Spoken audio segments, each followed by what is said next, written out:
Hello and welcome. You're listening to episode number 51 of the podcast At the Crossroads of the SAFE Network, right here at safecrossroads.net. I'm your host, John Ferguson, the simpleton of Project SAFE, because not everybody can be a geek. I'm certainly not. I prove it regularly. But this is important stuff, and I want to talk about it, and I want to understand it better, and I want to share that understanding.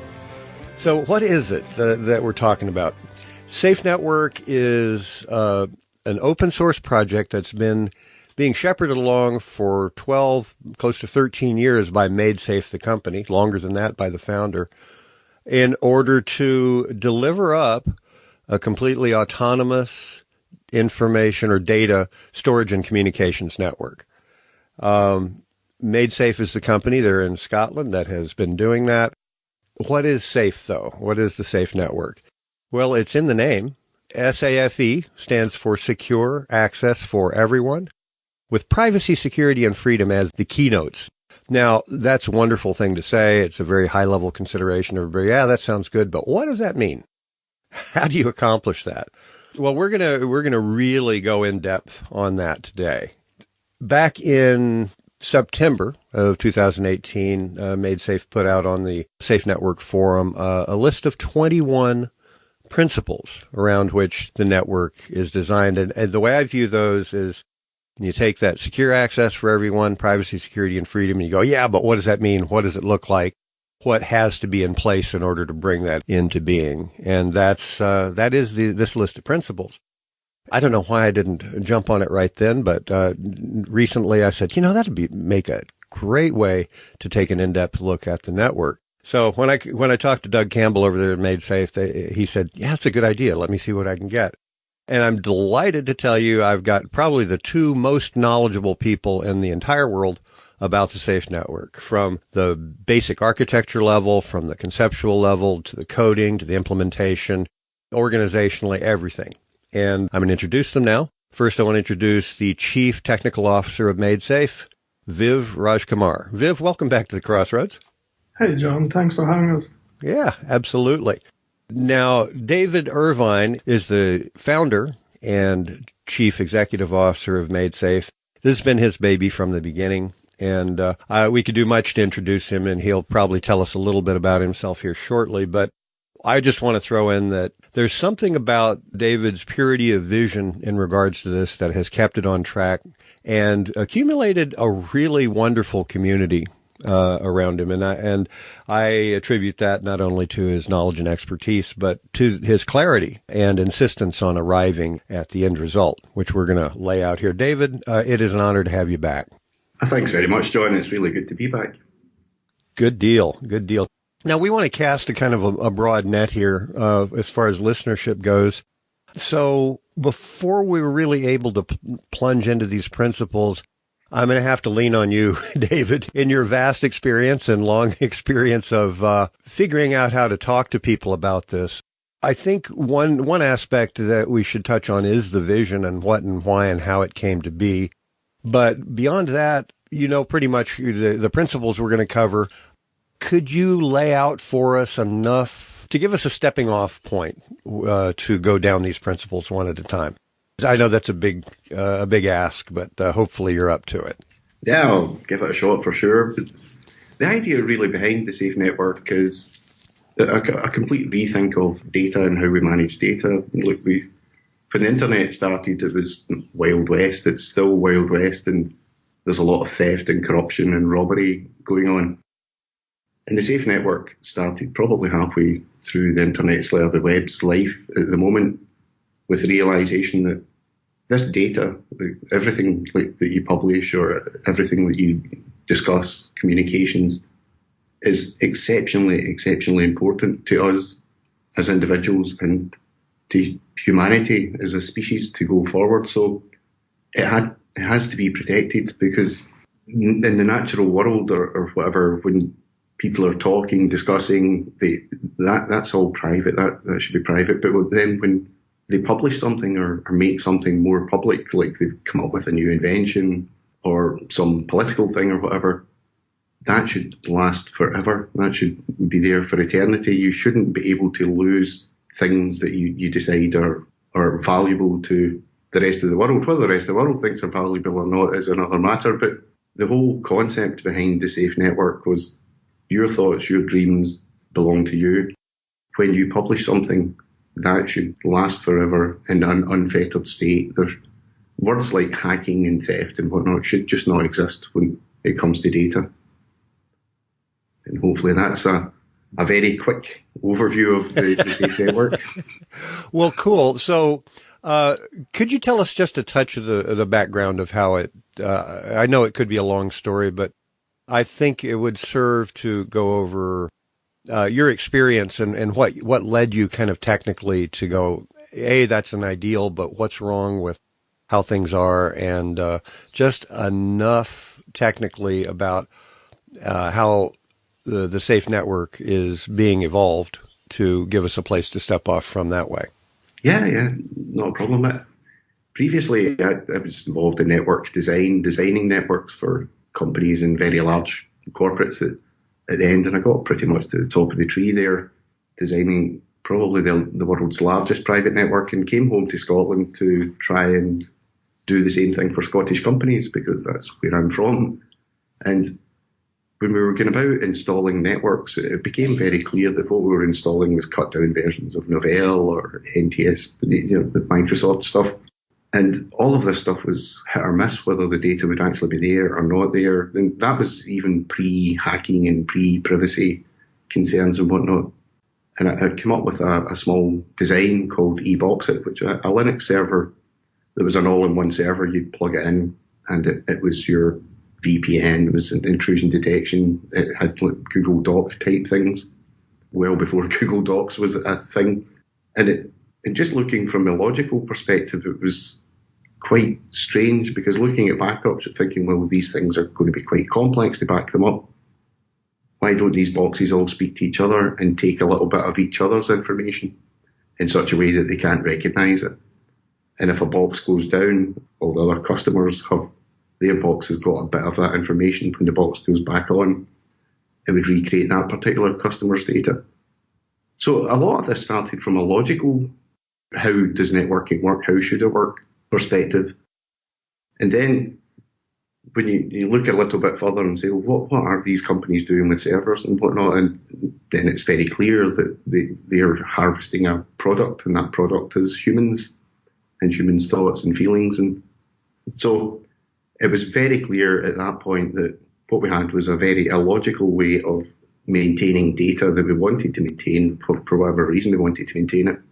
That was illogical, but the way that we were handing over the data to these companies was highly immoral and extremely dangerous, because if you look at Facebook and Google and whatnot, the opportunity, whether they do or not, and that's a huge debate, and I'm certainly on one side of that debate, the opportunity to alter people's way of thinking is huge. It's absolutely huge.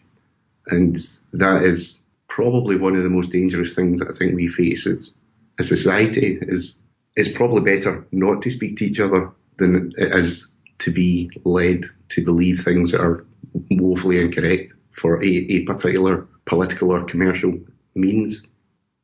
So really, as it started as a technical thing, it moved a lot more, and I think today we're seeing a lot more of that moral argument playing out. And I think even yesterday, Apple had to stop Facebook apps because they were snooping on Apple. So it's actually gone almost completely crazy now, to the point where when we started the Safe Network, people thought, what's the problem you're trying to solve here? And now we're at the point of people saying, what's that solution again? What's that? We really need this solution. So it's kind of becoming a market pool, significant market pool. Well, cool. I'm going to have to say that we can't cover everything here in terms of the technical, but we'll probably have to cover a little bit of technical. But really breaking down the different structures here, I think, is going to be a good way of orienting people to all of that. Because really, secure access for everyone, and that you when you said that, you really mean everyone, with privacy, security, and freedom at the base is the underlying principle. So let's see if we can break these things down. It's bound to wander a little bit, and maybe we'll cover one before we get there because we have to in order to understand an earlier one. But we'll kind of keep on track by using this list, which can be found, by the way. I will link it in the show notes, but also if you just go to safenetforum.org and do searches, you'll find a lot of discussion about all of this stuff for the audience here. So there are 21 principles listed here regarding the network, and kind of for each one of these things, I have 3 things in mind, whether we explicitly ask them or not. I really want to get an understanding of, well, what is that? You know, when we read this, well, what does that mean? How is that implemented to some degree? Why is it necessary? And then, well, what exists now or what doesn't exist now that makes that vital?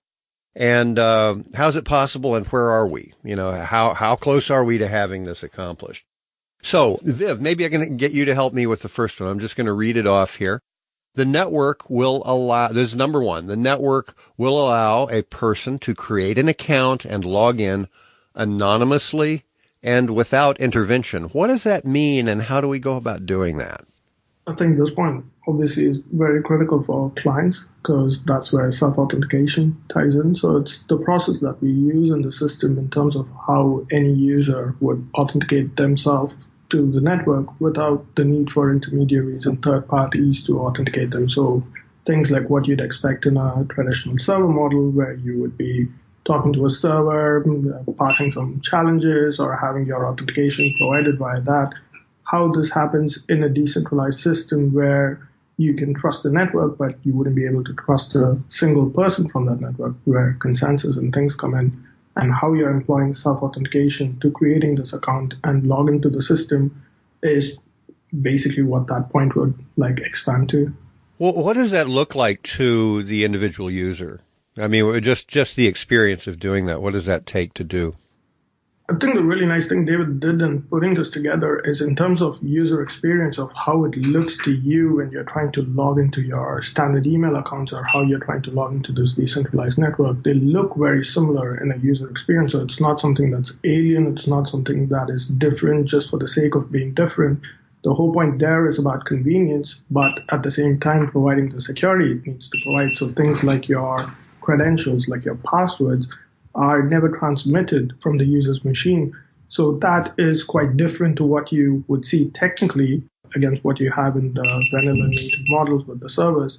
So what happens behind the scenes, while it's drastically different, the experience of going about authenticating a user to the system, that looks pretty similar to what you would see elsewhere. All right. Well, yeah. Now, how that's accomplished is a little more complex, and I don't think we can really cover that at this moment. But I think an understanding of that will come as we break these further things down. And the next one, number 2, is related to that, and I'll leave it to you two to decide which one to jump in. The network will allow users to securely and with no controlling intermediaries share information and messages. Yeah, and this one very much ties to the previous point as you hinted. So this is pretty much the perspective where you don't have a middleman. You don't have somebody that you need to play ball with you to get your work done. So the examples that David uses of if you need 2 people to communicate, why would you employ a third person and route everything through them or get them to relay and place your trust on them? So again, with traditional models, what you're expecting is a service provider that is going to allow you to have this communication between you and whoever you need to. And in a system such as this, you're not expecting the same. You don't have intermediaries. You don't have a system and organization that comes into effect that needs to play ball with you. If you are basically, you hold the keys to the castle for things to do with you, and you're authenticating yourself, like what we were talking about in the previous point, and getting your work done without relying on third parties for the same. Okay, now, boy, from the listener's perspective, those who understand the safe network design go, yeah, okay, of course, that's easy to see. For those that don't, even those with, maybe even especially those with technical training who aren't familiar with the network, that seems like, yeah, well, that's pipe dream. So I don't know where we have to to throw in here technically to bring some understanding to that, or whether we should wait. But David, could you bring any clarity to how that's possible to do those things? On a decentralized network where there's no Google or Facebook or internet service provider or some central server to express that authority and authorization and ability for people. How is that even possible? Yeah, well, I think the thing with the safe network is it's and it's difficult for technical people because, like, as Viv was saying, point one, like, how do you log into something when there's no server? These are upside down things. If you've been trained that you always need a server, then somebody says you don't have one. That's why you get the pipe dream thing. And people say that's impossible, it can't be done. And you've got to show them and then explain to them. And sometimes there can be quite a lot of pushback. So if you look at the network as an engineering feat, and you've got all these computers and every desk in the planet, and they can all connect to each other, and you say, let two people discuss, let's send messages to each other. As long as they know where they are, what their endpoint or address is, they should be able to go, well, I'll go straight to that computer and talk to it. It would actually be exceptionally logical. And if you're trying to explain to an engineer many years ago to get communications or share data, that's exactly what they would do. However, when you introduce all these servers and these bad practices we've had for many years, and people argue is it bad practice, and you just tell them, look at the news. The NSA can't secure their servers. Facebook do very bad things. Apple are trying to do some stuff which isn't very good either. And all these companies are doing exceptionally bad things. And why? Because they can. And why would they want to do that? Because they make profit. So we're in a situation just now where we've got a whole bunch of engineers who believe that you always have to walk backwards with your left hand in the air. And you can tell them, look, you can go forward. You don't need to have your hand in the air. Look, don't be so silly, you crazy person. And actually, it's one of the interesting things about the safe network because it's entirely logical. Why? I mean, when you look at things like two users will be able to communicate without an intermediary, why would they have an intermediary would be an even better question than how could you take that away? Because it shouldn't exist.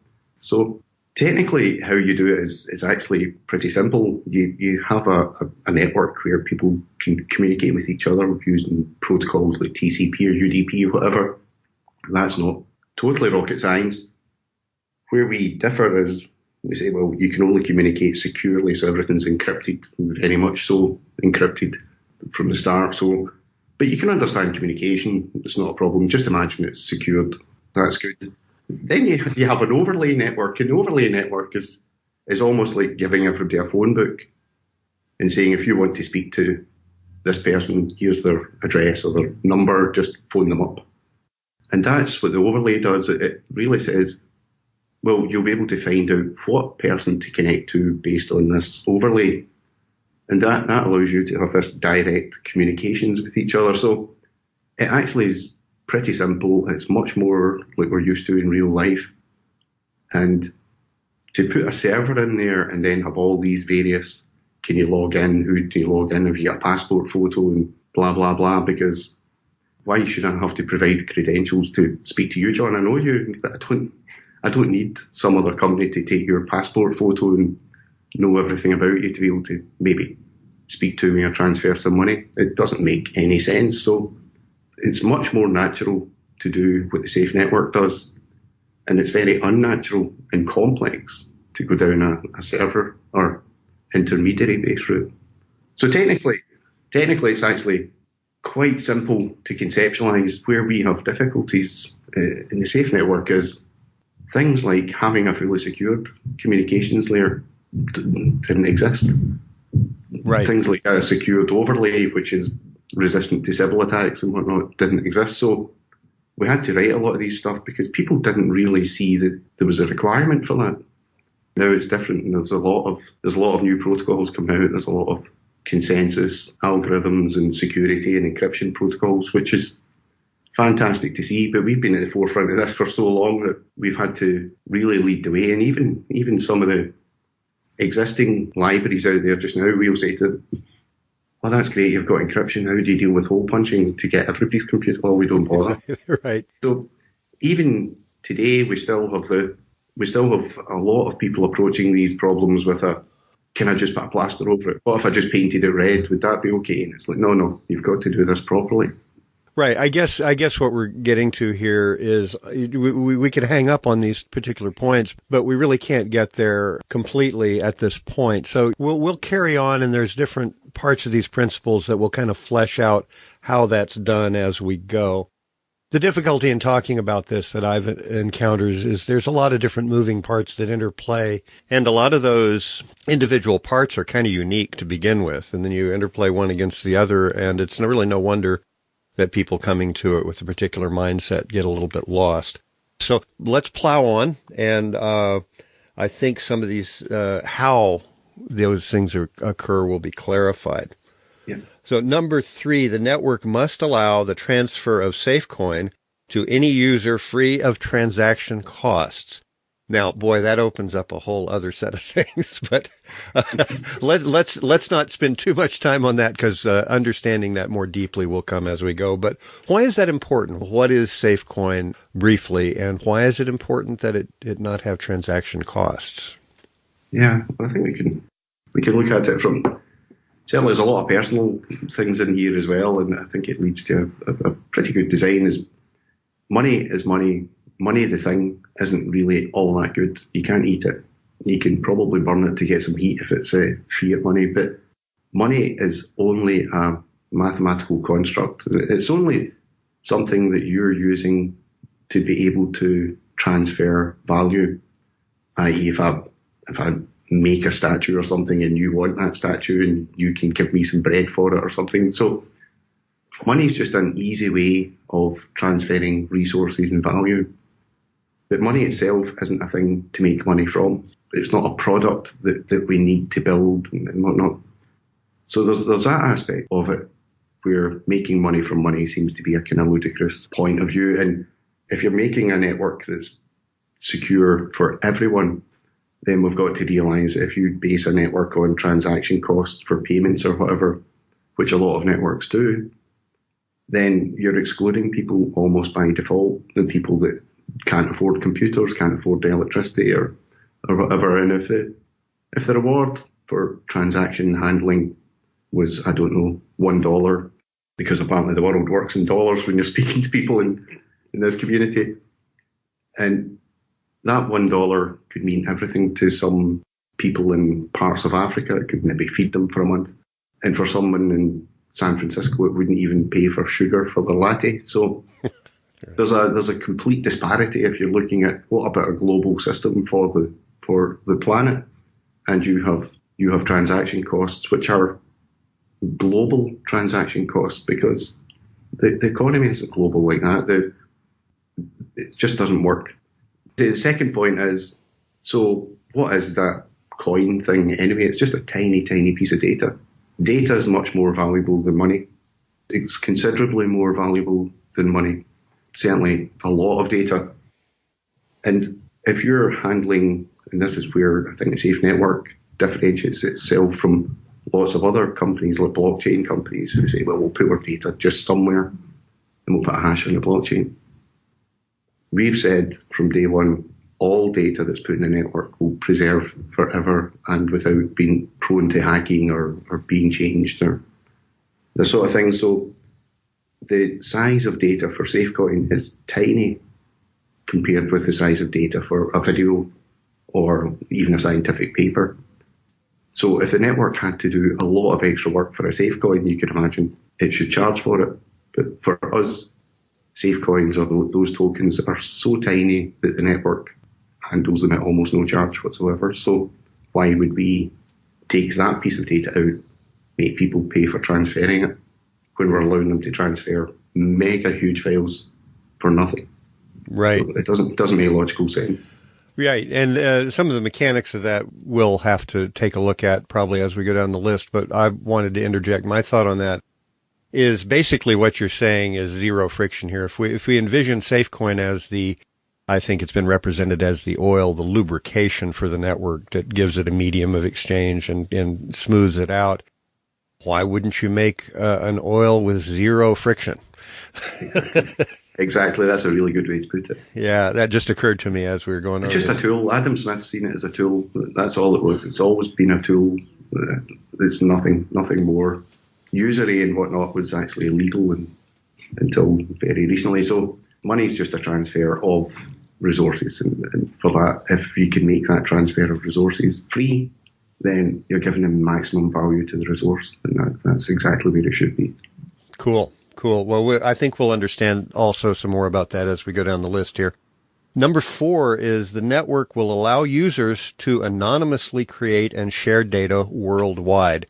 Viv, how's that possible? I think this ties into that fundamental sense that you were talking about in terms of privacy, security, and freedom. So if you're saying that, okay, that's great, you're using this decentralized autonomous network, but anything that you're doing is action on it in terms of the data that you're keeping or storing in this network is going to help somebody profile you, identify you, track you, or get information about you in any sense of it, then you've not really satisfied that fundamental vision of privacy and being anonymous and being intact with freedom. So this point pretty much indicates the need for how users should be able to interact with the system, to store their data, to keep their information without revealing information about themselves, like being anonymous in doing the same. Can you give us just a snapshot here because we're gonna take up some things that are related, but how is it possible to do that, to have anonymous communication? I think the main thing for that boils down to identity. So in terms of technically speaking about the same, so when you're talking about identities, how somebody validates a given identity, which ties into your signatures, your cryptographic signatures of knowing who it is, so you know who is the owner of a given piece of data or who is asking the network to do a particular thing. And in terms of how that relates with this point at kind of a higher level, sort of a thing would be where you're saying you're not tying all actions that a client can perform or a user can perform to a single given identity. So by allowing data to be represented in the system that all doesn't treat back to the same identity, you're giving the flexibility to the user to be anonymous at their own choice. So if they're wanting to group particular pieces of chunk or information that they're storing with a given identity or a particular profile or a persona, then they've got the freedom to do so, and the network doesn't enforce arbitrary requirements for the same. Cool. Since we're on that subject, I want to address one of the knee-jerk things that people, not unrightly, but it's kind of a visceral response of, but if people are anonymous, then people are going to do bad things. Just to sum that up, not to really take a stance other than, how dare we, David, how do you deal with that as a topic, just in passing? Yeah, well, I think we just learned from history, and the cavemen started training us this way that we can actually speak to each other without having to ask permission, and it didn't mean we were going to do bad things. So humans are going to be humans, and there's going to be bad humans and good humans and indifferent humans, and we're not going to change that. The whole point of this is that we're going to allow that communication to be much broader and larger and wider and more secure and more private. And the hope that if I wanted to come down on one side of the fence here, it would be an increasing communication and hopefully having more valid communication in a network where you're not being manipulated by corporates. Then education kicks in very quickly and people start educating each other. And when you've got a more educated society, then what's good and bad should become a lot clearer, and how to behave should become a lot clearer to people. And I think if we believe in evolution and we get better each generation, then we just keep getting better. If we turned out all to be completely bad people, then well, that's that evolution experiment finished. We move on to the next one. So yeah, humans will be humans. That's the bottom line. And the alternative is to give a small number of motivated people the ability to snoop and spy on everybody and wield potentially evil influences on a mass of people too. Yeah, we've tried that. It doesn't work. Okay. I just kind of felt like we had to bring that up. And anybody who is interested in it in many in-depth angles on that, go to the SafeNet forum because it's been discussed at length. Let's go on to number 5. The network will allow anyone to browse content anonymously and free of charge. Now, this is really incredibly important, especially when you tie in some later understandings that public data is there in perpetuity, right? It's like it's there. It's accessible and anybody can access it. How is it we can do that? And what does that mean in terms of ability to access the network? Do you have to even have an account to access the network? Can you just retrieve public data or what? I think you just summarized like 3 of the fundamentals there, actually. Yeah. So in terms of how we do this at Safe, or how we see Safe achieving this, the technical answer is the easiest in this, which is gets are free. So access to information is not restricted to anyone. You're not validating anything. Anybody. So in terms of the freedom of information and access, you don't have these intermediaries. You don't have anybody. It's an autonomous system. You are allowed to access any information. And obviously people take that immediately to the sense of, oh, what if I don't want somebody to access my information? And or you go into how you do that with encryption or your private data and what that would involve. But in terms of the ability to request data from a system and be able to retrieve it, it's just unrestricted in the system. And the technical means of achieving that is very important. And it's anonymous in the sense you're not required to identify yourself to the system to be able to access information. So you're not expected to have an account. You're not expected to pay for it, whether it's from the perspective of revealing information about yourself or via Safecoin or any sort of a payment option. It's just free in every sense of the word. I think you said it really quickly in passing. I want to clarify the term you used. You said gets are free. Not everybody's going to know what that means in terms of the functionality on the network and the importance of that. Could you describe that a little bit? And then I think everything else you said will be clearer for more people. Sure. So again, technically speaking, in terms of how you're accessing the information in this network, so you've got various ways of, so you've got things like anything like a REST API, so a GET request, a PUT request, mutations with posts, and so on and so forth. So when you're talking about PUT, you're adding information, post, you're mutating, you're modifying information. So what we're talking about in terms of access of information are the GET requests, which is retrieving data or retrieving information from the system. So that's kind of how you're doing it, technically speaking, in terms of the APIs.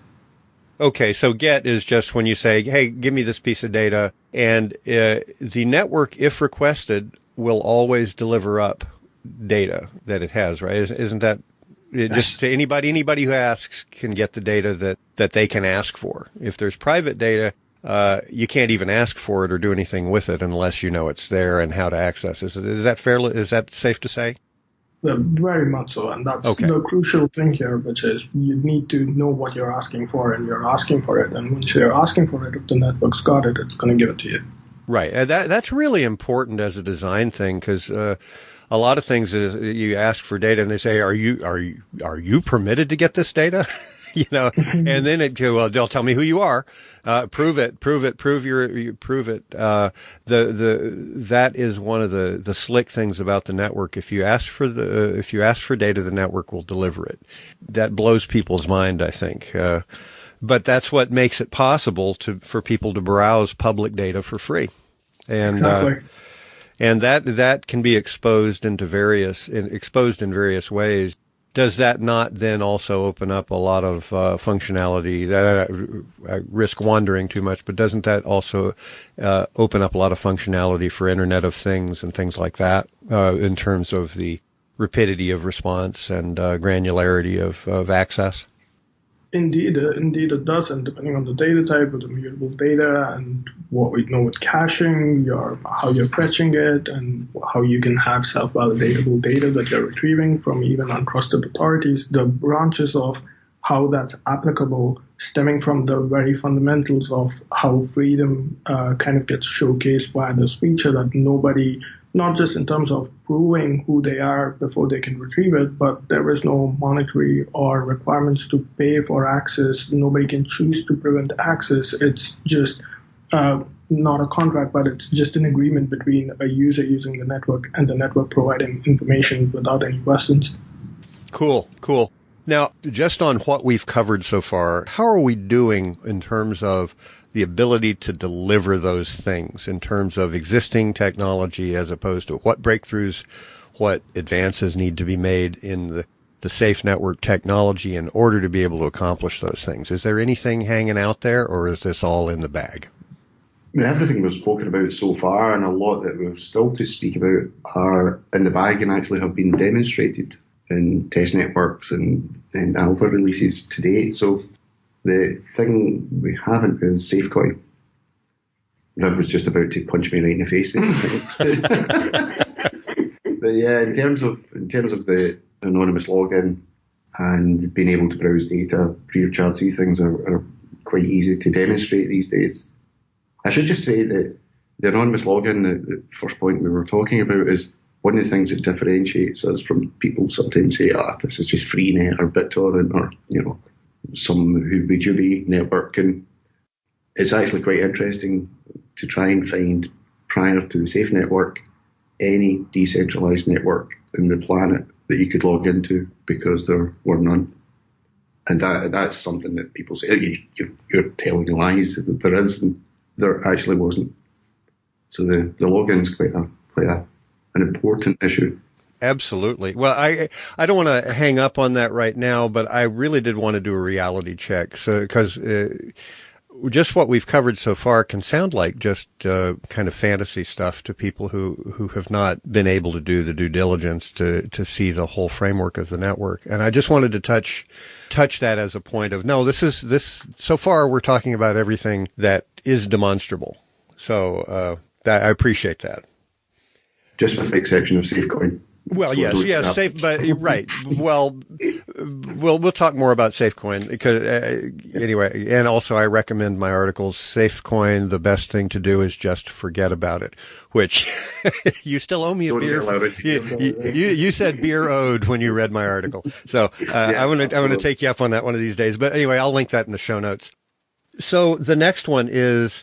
The network will allow users to associate multiple identities to their accounts. What are we talking about there? Who wants to field that? I'll go for that one. This is actually quite an important issue. It's a critical issue in today's world when you have people who maybe want to communicate information that they would prefer not to be identified as a source of.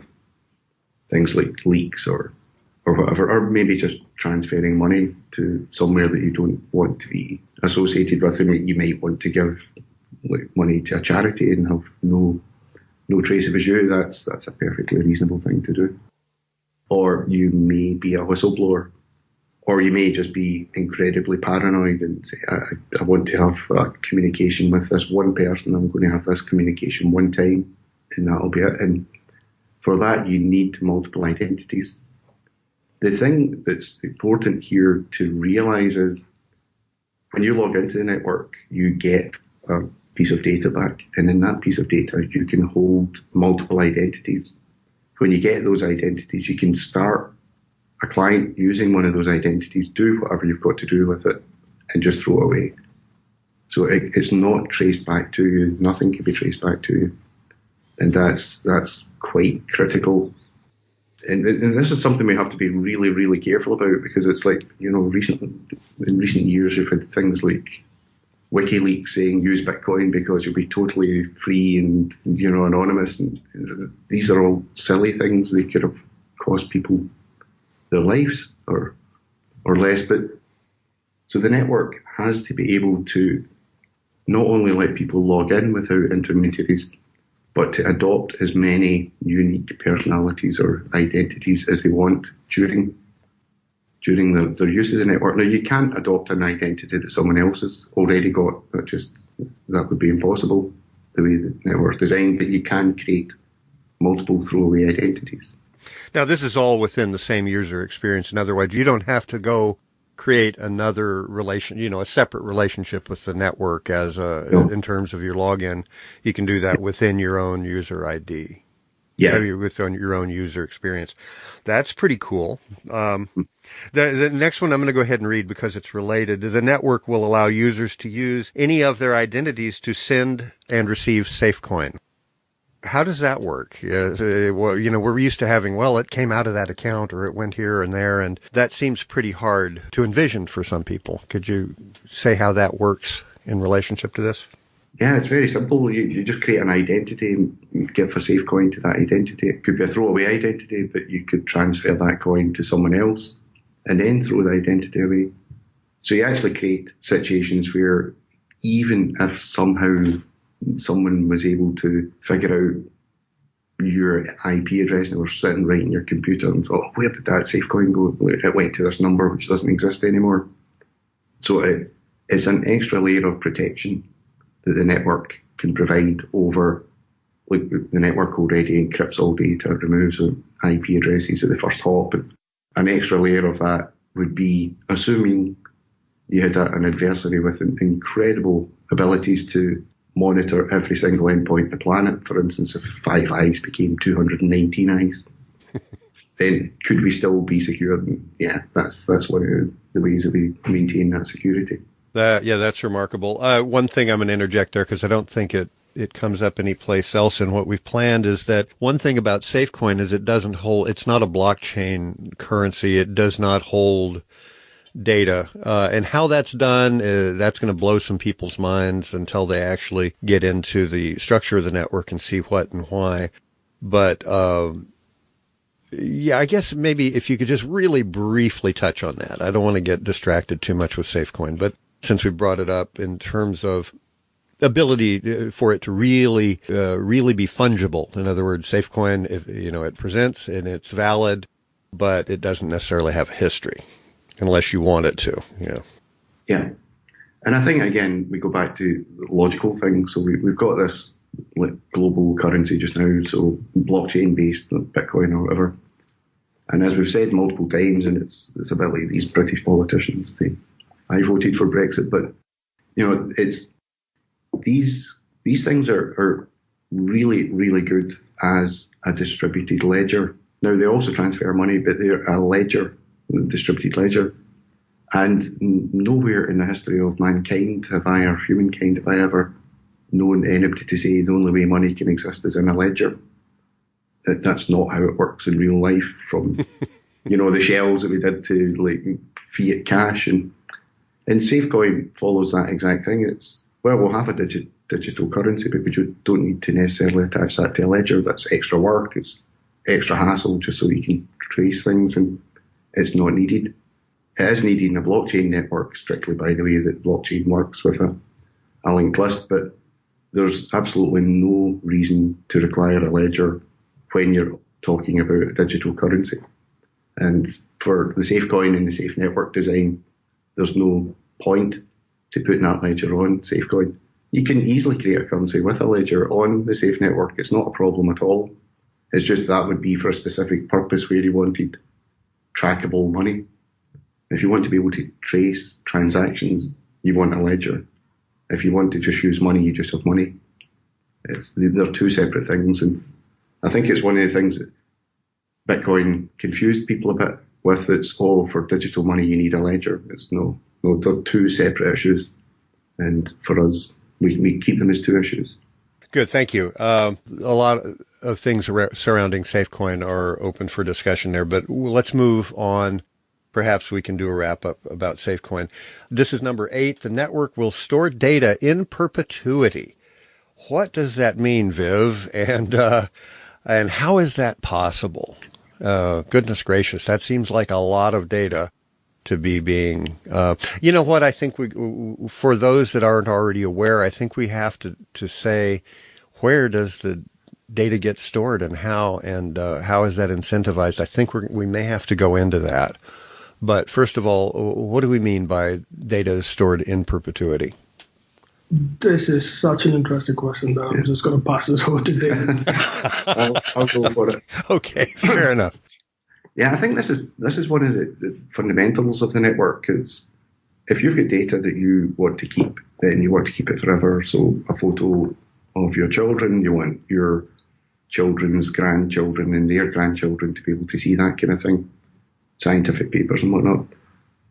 People, when we say store data in perpetuity, immediately move to the place of, I thought you were crazy, but now I'm completely convinced that you're crazy. And it's the interpretation of data. I think that's the issue. It's like, just now, as a species, we would love data to be in perpetuity when it's important. We write things in tablets, and we've written things on like logs and stones and paper and papyrus and computers, which was a bit of a silly thing because we keep changing the formats of them. Society has always wanted to maintain its data. We went through a lot of trouble building libraries and whatnot. So when we talk about data in perpetuity, we don't mean every single scrap of nonsense that you write on a scrap piece of paper or draw something in a window in your breath or thought. When we're talking about data, we're talking about data that you want to keep. And you value that data enough that you're prepared to make a tiny, tiny, tiny small payment. Almost like if you get out the good writing paper, that's stuff you want to keep. And to make data last forever is just not, it's not something that we have as a fluffy goal that would be really nice. This is something that we feel is for humanity.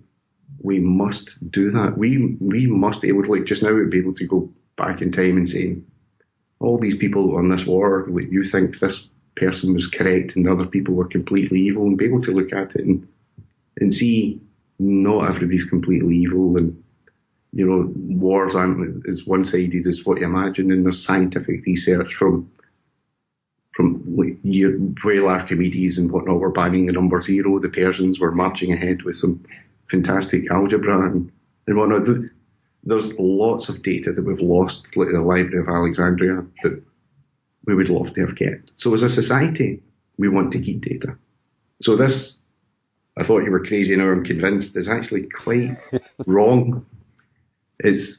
You're actually going to achieve something that as a society or as humanity we've been looking to try and do from the beginning of time. Yeah, but David, I got it. I totally got it. How is that possible? And making it possible is simple.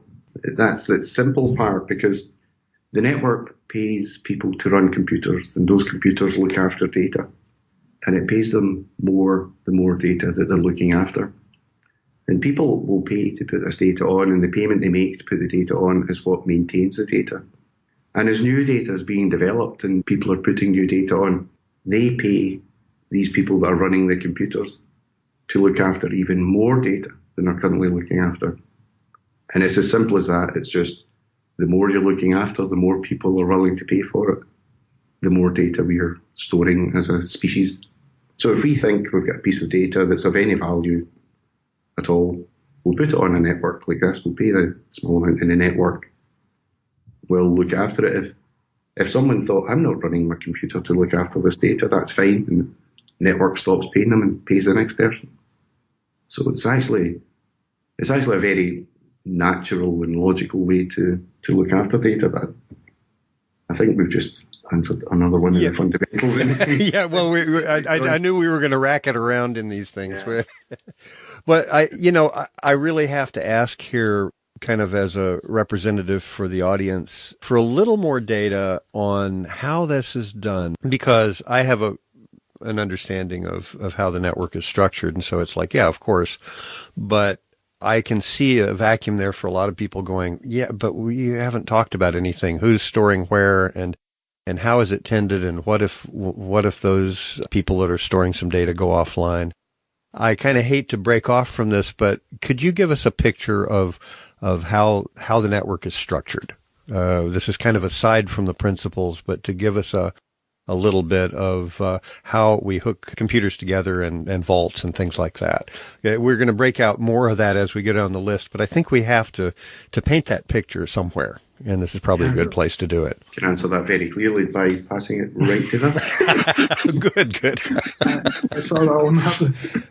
But no, I think that would be interesting. So starting off technically, so the address space, what you're calling as the space in the network where nodes exist, the people responsible for data, the clients, the data itself, it's all represented in an XOR address space. But what do you mean by XOR address space, just briefly? So in a weird way, it's an address space where distance is from the perspective in which we are seeing. So if you're talking about your perspective of the world is unique to yourself, it gets you mathematical properties where you're not having conflict in terms of distances and who's responsible for particular actions or particular responsibilities in the system by using a mathematical XOR address space or XOR operations in general.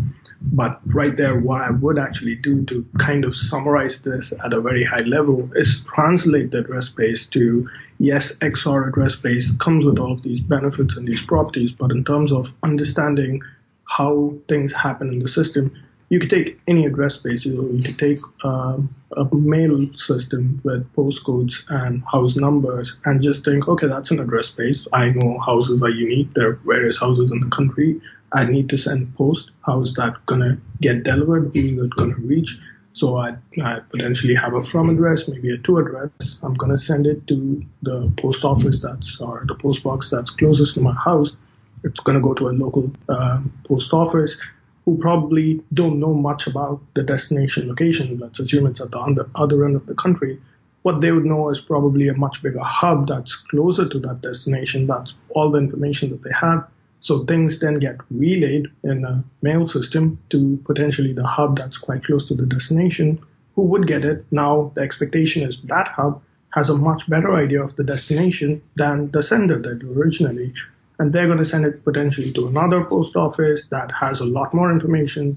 David's example with this one would then go into a postman that takes a bite, who has the actual knowledge about the street that the destination is at, and then they go knock on the door and have your message reach them. That's kind of how things happen in the address space. So the closer you're getting towards the destination, people know more information about the destination, and information is not just about who comprise it, like the nodes that are in that or the clients that are in that address space, but also the data that they're holding, who's actually there. And in terms of data at a particular location in an address space like that, when you're retrieving it or when you're fetching it, the system does take care of it in terms of you've got a bunch of people responsible for a given chunk. So you're not trusting any individual person for a piece of information. So there's a group, which is a number of people. And when people leave that address space, they're replaced with other people. So the address space changes in the sense that the number of nodes that are closest to a given location, if it was A to E, now it's potentially A to G or A to F or something like that. Okay. And that's how replication happens. Now, this is where my experience as a simpleton is going to hopefully come into play. I'm going to feed back what I understood you to just say in a way that I think people will grab better. Sure. And you can tell me if I'm close enough to the mark to let it go. Basically, the address space we're talking about is just a range of numbers, which is easy to represent mathematically, but impossible to really to wrap your mind around. A 32-byte value, so that's one of the examples. It's like more than the number of atoms in the universe, so it's a really large space to pinpoint locations at. Exactly. So you can pick a random address and be sure that somebody's not gonna accidentally run into it. But then how do you organize? Well, you've got that unimaginably large address space, but then you break it up into sections basically of responsibility, and then you have a network of the different nodes participating that take responsibility for different sections of that. And that's how the nodes know who's responsible for what data and who has an address that's within that range. And so therefore what nodes need to cooperate in order to take care of the data and manage each other. Indeed. And XOR is just a mathematical property that helps make that really efficient. XOR stands for exclusive OR, and it's a mathematical function that just separates it so that the nodes don't get confused as to who's closer to each other and the data involved. And that, let's see. And so the data you're talking about gets stored according to its address space. So a group of nodes is responsible inherently for that data because of its address. And then they take and they store that in multiple copies, which could be in various places all around the world, almost certainly will be. But in terms of their addresses in the network, then they store and tend that data. They have absolutely no idea what the data means because it's fully encrypted. And we'll get to that. We'll get that. And it's all chunked in little small pieces. So nobody knows what they're dealing with. They just know what they're responsible for. Yeah, and it's a critical point that you just hit there as well, which is the geographic spread, or what you know with your endpoints and your home addresses and your IPs. That's not carried over to the address space in the system. So as you mentioned, so people that are responsible for a chunk in this address space that are potentially close to each other in the XOR distances could be at vast areas that are different in the geographic spread. So, and that raises a bunch of properties that are pretty nice as well. In terms of if power goes out in a whole section of a country or the world, then that data is going to exist in other places and be able to regenerate. Indeed. Cool. So what I said there was basically accurate enough to be getting on with? Oh, 100%. Okay. So storing in perpetuity just means that it is continued to be being maintained within that address space, even if computers go on and offline. What about if somebody's storing a bunch of data and it goes offline? So that's kind of what we term that entire sentence as data relocation, in the sense that, so you have churn. Churn could be nodes getting added into the system, nodes leaving the system. So this example of somebody leaving the system, and they've got a bunch of data that they used to be responsible for. So that's the point where the churn data relocation kicks in, where, as you were saying, there are a bunch of people holding this data. So it's never just a single entity in the system that's responsible for a given chunk of data. So the other people that are also responsible for this chunk of data would then calculate who is now the new person that replaces this person, who's now closest to this address space or responsible for that address space, because one of them had gone offline. And then they'll be contacting that new node, and that new node would also come to the same conclusion that, yes, I am responsible for this address space, and get that data from any one of those other 7 people, if your group size is 8 and so on. And so that's kind of how relocation happens. Right. I guess that's not something we've covered, but is really integral to the network is nobody ever knows where their data is stored. It's just out there in the network, and the network autonomously takes care of all the data in its charge and moves it around to make sure there's enough duplicates of it to maintain the data. And this is where it gets kind of wild for people to think of. It's not like Amazon Web Services goes, oh, well, we just had this go offline. Well, we have to duplicate that server over here, which is maybe handled somewhat autonomously, but nothing like what we're looking at with this. Indeed. Okay.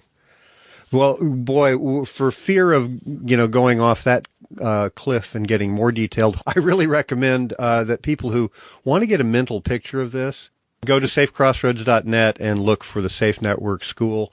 It's a little bit dated. Some things have changed, but the basic conception to get the picture of the address space and how the different nodes interoperate in order to maintain the network.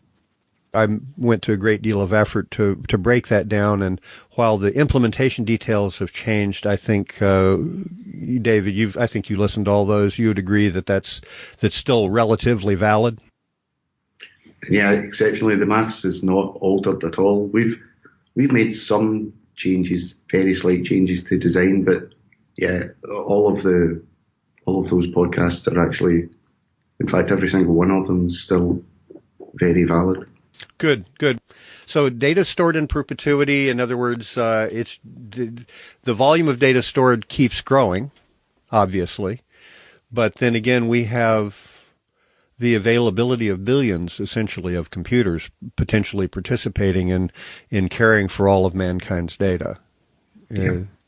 I think that's a really interesting picture, rather than we don't have to count on Google or Amazon or Rackspace forever to hold our data. With number 9, the network will never require passwords to be stored on the network or on the machines used by the clients to access the network. How do we wade in on that? And please, in the process, can we define clients as used there? So I'd say the people that are using the system, so they'd be the clients of the system. So applications that you're using, how do you access information? How do you add information? So any of these processes are performed by a human or people, and they therefore are represented as clients in the system. Well, I mainly wanted to differentiate there between clients as the people and clients as the software that's acting on behalf of them. I think that distinction needs to be made. At least I know that I've been tripped up by by not understanding sometimes how it was used. I think so. I think very easily, or in a slightly technical way, you could quantify peers in the network and this system as nodes and clients, and nodes are maintainers while clients are producers and consumers. All right, so you've got the part of the software that maintains the network itself, and then the part of the software that acts on behalf of the user, and that's the client Indeed. side. Okay, good. So let me read this again, and we'll address it. The network will never require passwords to be stored on the network or on the machines used by the clients to access the network. Tell us what that means, and that seems contradictory. It's not going to be stored on the client's side. It's not going to be stored. People got to keep it in their heads. What's the deal there? So this, again, just like the concept of servers and getting rid of them, the same aspect of the network doesn't require a password to function. So self-authentication is a process, or is the process where to authenticate yourself to the system, you're never having to disclose your password outside your computer. It never leaves your system. So for the network to function in terms of nodes, there is no authentication. You're starting a node right from the networking stack all the way up. Things are randomized, and it's expected to be maintained. The identities over restarts and all of the features, they're all built into the walls itself. You're not disclosing secrets outside your machine from any perspective, from the client's perspective and the node's perspective. And it's a fundamental property by which David's put the entire system together and saying you're not getting into the territory of, is there a risk? Is there a potential way somebody could hit this or harm the system or harm the user who's using the system? Because you're never getting into the territory of transmitting it and then having to worry about, are you doing this securely, and could somebody come up with an attack that you're not aware of today, and dealing with the consequences of that by basically just removing it altogether. Okay, let's go on to the next one. The network will allow any user on any machine to access the network and leave no trace of that user on the machine.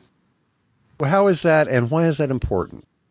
That's important because, again, it's logically makes sense that a computer's just a block of hardware. It's like using a hammer or a screwdriver. You shouldn't need to leave a mark on it. That's a great analogy. Yeah, so the idea that a computer's a personal device and somehow it's tailored to you, like as if you get it fitted in a shop, is just ludicrous. And it's one of the ones that we talk about sometimes. It's very clear in the future that a computing device is just a computing device. I should be able to take your phone, put my credentials in it, and it's my phone. And vice versa. You can throw it into a river and just go and get another one. And you should never be linked to that piece of hardware. So the reason that we're linked to it just now is it's just lazy development, where people have said, I'll just store this in the computer. Like Skype stored its whole history of conversation that you were having with other people on every computer that you used Skype on. So there's no need at all to store personal information on a computer if you've got a network that's resilient to data loss and secured. It's actually anything you put in a computer is going to be not secure and likely to be lost. So the best thing to put on a computer is absolutely nothing. And that's how we design it. So it makes perfect sense. And it's not a great big jump. It's, people talk about cloud or everything's in the cloud and whatnot now. The people with their email and stuff, they probably are getting used to the computer being less tied to them. But it still is slightly, but from the start, we've said it shouldn't be. In fact, I bought a hammer when I started presenting this so I could smash a computer to pieces and log out to another one and show that I was still okay. But it's just logic. It's pure logic.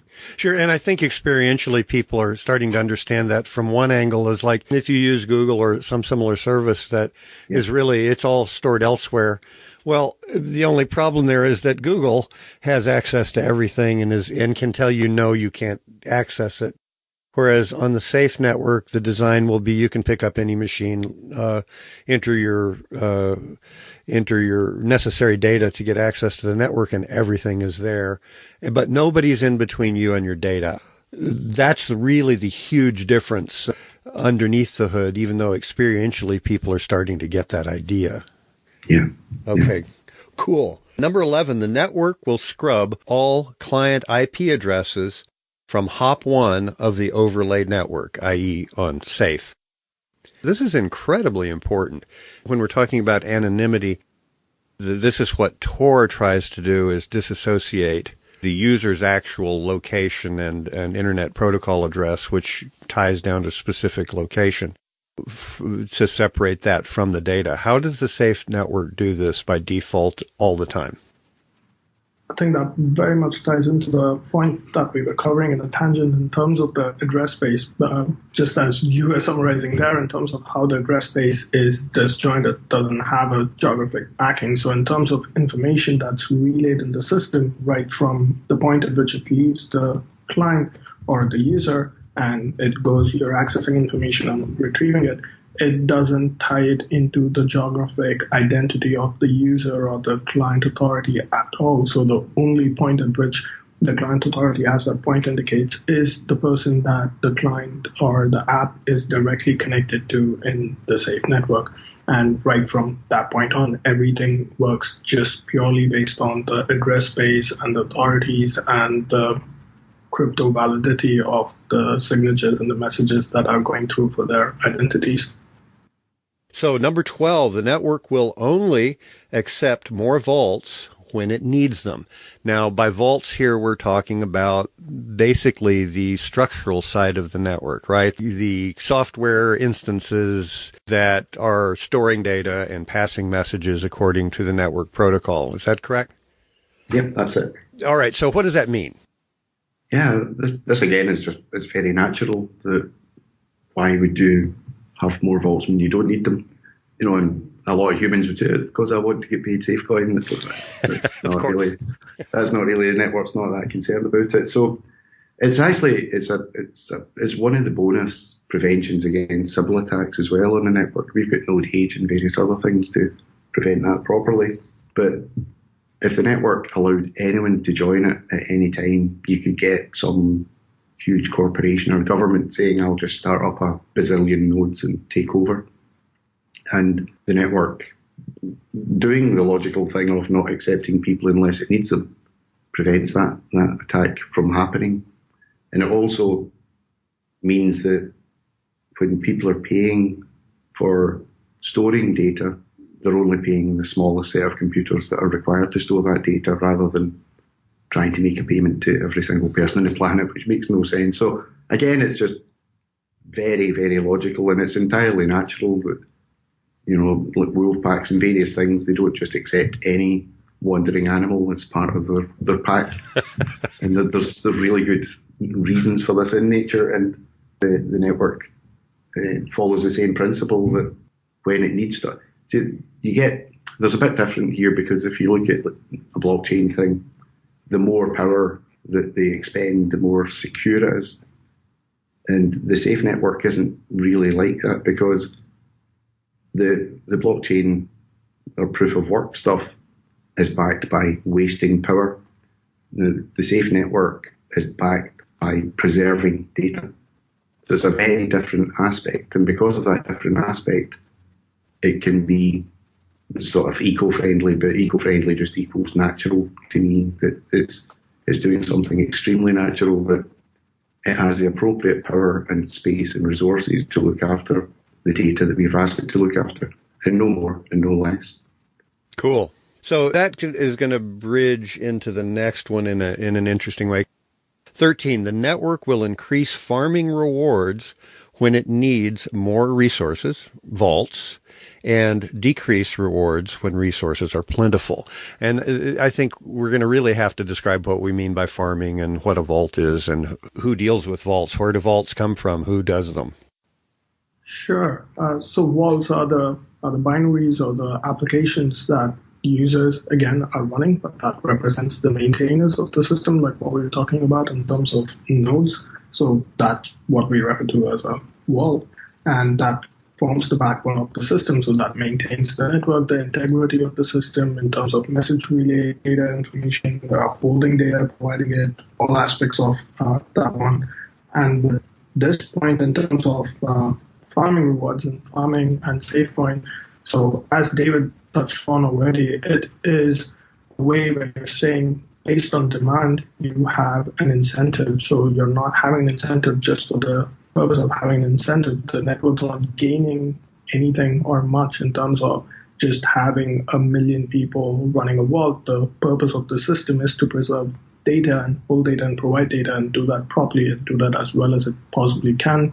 So it's constantly on the lookout for who's able to do this job better. And when there is demand for more data to get added into the system, people holding it and people willing to hold data are incentivized to hold that data. But if there is not demand to add more data into the system, then it's not having an artificial process of just constantly churning out rewards for people who are not really expected to do much at that point in terms of the provision of information.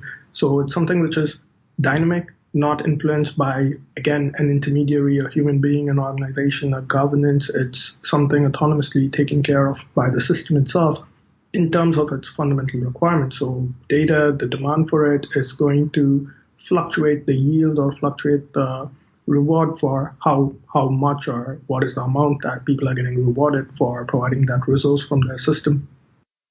Okay. Well, very good. So, and that relates back to, first of all, I want to say farming. We haven't really introduced that term here. People probably understand it. But as opposed to mining and Bitcoin and other things, farming is just a nice way of saying, you're storing the data and you get rewarded when that proves to be valuable. And I don't think it's been said that is kind of centered around when data is requested that a vault is holding and it's delivered up, then that's the point of reward, or at least potential reward. Yeah. Okay, good. We're going to leave it there for this episode. Next episode, we cover the rest of the principles, and at the end, David goes over each one in terms of what's done, where it's at, and what's left to be done on any of them. And that's really, really cool. And I want to thank Nicholas Koteskey of Two-Faced Heroes for the music for this and all the Safe Crossroads podcasts. As always, thanks a lot, Nick.